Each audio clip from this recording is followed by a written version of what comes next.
বন্ধুসকল আপোনালোক সকলোকে আমাৰ চেনেললৈ আদৰিছোঁ। আজি আপোনালোকৰ আগলৈ লৈ আহিছোঁ এটা ট্ৰেডিশ্যনেল ৰেচিপি ঔটেঙা আৰু মাছৰ তৰকাৰী।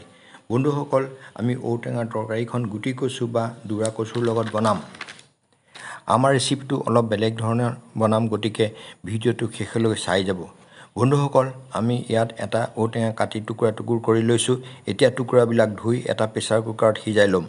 প্ৰেছাৰ কুকাৰটোত 1 টিস্পুনমান সৰিয়হৰ তেল দি গৰম কৰি ল'ম। এতিয়া তাতে কাটি থোৱা ঔটেঙাৰ টুকুৰাবিলাক দিম আৰু আন্দাজমতে অলপ নিমখ দিম। তাতে 2টা গোটা নহৰু চাফা কৰি ধুই দি দিছোঁ। টুকুৰাবিলাক ডুব যোৱাকৈ পানী দিছোঁ। কুকাৰটোৰ ঢাকনাখন মাৰি 2টা চিটি মৰাৰ পিছত নমাই থ'ম। কুকাৰটো ঠাণ্ডা হ'লে টুকুৰাবিলাক এখন চাকনিত কাঢ়ি লৈছোঁ আৰু গোটা টুকুৰাবিলাক খচি তাৰ পানীখিনি উলিয়াই ল'ম।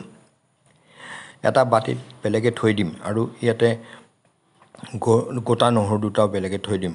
বন্ধুসকল ইয়াতে আমি দুৰা কচু আধা কেজিমান লৈছোঁ।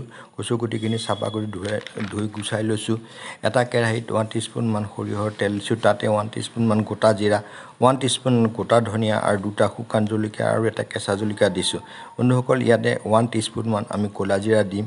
ক'লা জিৰা দি ভাজি ল'ম। ভজা হ'লে তাতে আমি কাটি থোৱা কচুখিনি দি ভাজি ল'ম।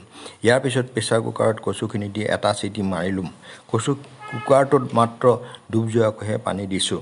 এইবাৰ পুনৰ কেৰাহীটোত 2 টিস্পুনমান সৰিয়হৰ তেল দিছোঁ। 1 টিস্পুনমান পাঁচফোৰণ দিম। 2টা কেঁচা জলকীয়া, 2টা শুকান জলকীয়া দিছোঁ। মছলাখিনি ভজা হ'লে কচুখিনি তাতে আমি দি দিছোঁ। এতিয়া তাতে আমি 5 ফুটামান নহৰু গুচাই দিম। কচুখিনি উতল আহিলে তাতে ঔটেঙাৰ সিজাই থোৱা পানীখিনি দি দিছোঁ। জোখমতে পানী দি আন্দাজমতে নিমখ দিছোঁ। 1 টিস্পুনমান হালধি গুড়া দিছোঁ। তৰকাৰীখন উতল আহিলে মাছখিনি দিম। ইয়াত আমি 4 পিচমান মাছ লৈছোঁ। মাছখিনি ভাজি লৈছিলোঁ। ইয়াত মাছ ভজাটো দেখুওৱা হোৱা নাই কাৰণ ভিডিঅ'টো দীঘল হৈ যায় কাৰণে। এতিয়া সিজাই থোৱা নহৰু কেইফুটামান আমি তাত দি দিম। তাৰপিছত ঢাকনখন মাৰি কম জুইত 5 মিনিটমান তৰকাৰীখন থৈ দিম। গেছটো মিডিয়াম টু ল'ত ৰাখিব।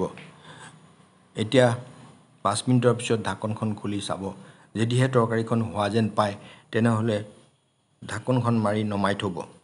এতিয়া আৰু ঢাকনখন নুখুলিব। ছাৰ্ভ কৰাৰ সময়তহে ঢাকনখন খুলিব আৰু এটা বাটিত বেলেগে কাঢ়ি ল'ব। ইয়াত ভাতৰ লগত বন্ধু আমি ইয়াতে খাব পাৰিম।